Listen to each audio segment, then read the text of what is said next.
He came over and parked his trim but aging body next to mine as I sat tidy. The big one. The The one you'll Invisible make Bison into South a Manchester. stone. Looking Fleet-footed, blank fragrance, pounding on the trail of day 6. Desperate for your own the Invisible Bison of South Manchester. Charging chaplains, ratty flames. Tell me, how does it Have you been waiting long? Says he's Go been on, off 20 since feet Starlight like Ship. such lousy bones.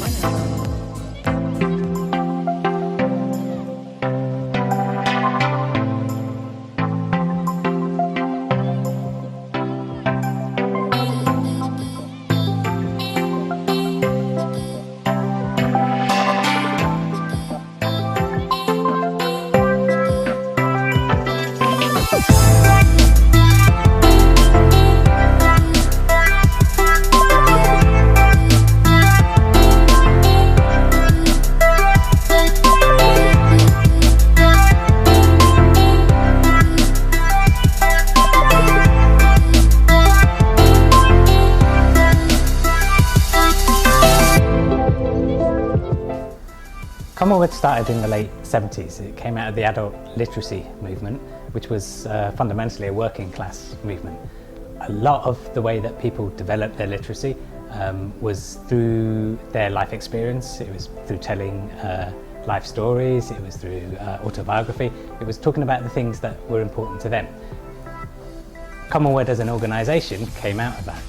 Since then, it's always been interested in not just in working class literature, but writing and literature by groups that are generally marginalised or discriminated or disadvantaged again. The Commonword archive shows that the working class isn't just white. It's black, it's Asian, it's disabled, it's lesbian and gay, it's people who have been ignored by the justice system, by health and social care, and I think that gets ignored politically and socially, and that's why we've ended up being atomised, even though we all have similar struggles.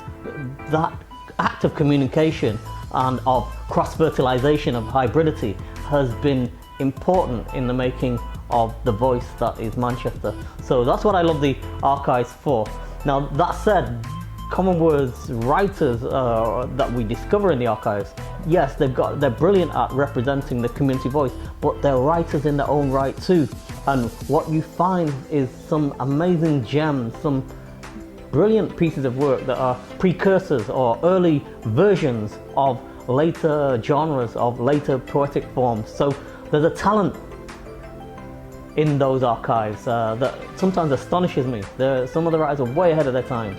And that fecundity, that wealth and richness of material, as literary material as much as community material, is also there, just waiting to be discovered. And the Archive Project is an attempt to allow more people to discover this wealth. So work like this, Black and Priceless, it not only documents what life is like for Black and Asian people living in the UK, but it does it with emotion. You've got wit, you've got anger, you've got humour, you've got seriousness as well, and it's all in things like this.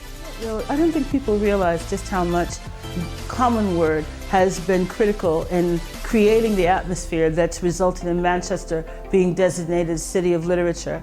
I know I've been involved with Commonword personally over the past 30 years of its 40 years, and I think that Commonword is the reason why in this city you have so many black artists, black, brown, diverse artists, people of color who are actually making a living as artists and have been able to continue as artists over those 30 years.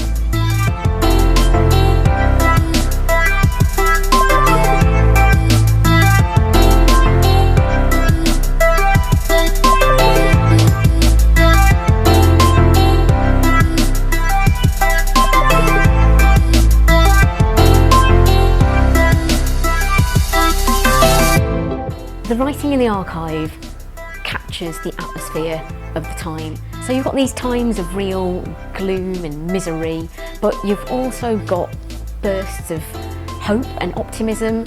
So lots of people were really moved by the struggle for black liberation, the anti-apartheid movement, you know, and people were responding to that through their writing.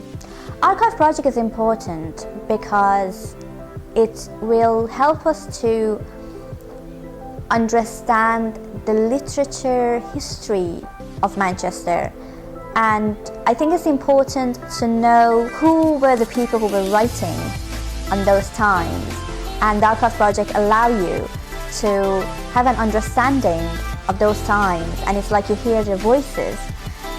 As part of the Archive project, we have the digital literature map of Manchester.